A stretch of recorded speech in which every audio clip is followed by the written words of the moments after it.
John 8:12-20, ang mabuting balita ng Panginoon ayon kay San Juan. Noong panahong iyon, sinabi ni Jesus sa mga Pariseo, "Ako ang ilaw ng sanlibutan.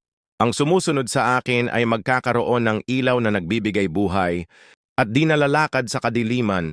Sinabi sa kanya ng mga Pariseo, "Ikaw ang nagpapatotoo sa iyong sarili. Hindi maaaring tanggapin ang patotoo mo." Sumagot si Jesus, "Kahit ako ang nagpapatotoo sa aking sarili, totoo ang aking sinasabi, sapagkat alam ko kung saan ako nanggaling at kung saan ako paroroon. Ngunit hindi ninyo alam ang aking pinanggalingan at ang aking paroroonan. Humahatol kayo ayon sa paghatol ng tao, ngunit hindi ako humahatol kaninuman.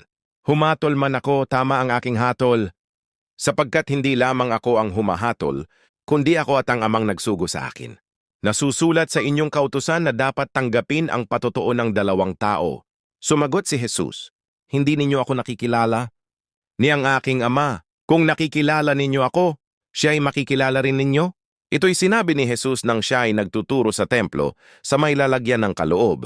Ngunit walang nangahas humuli sa kanya sapagkat hindi pa niya oras. Ang mabuting balita ng Panginoon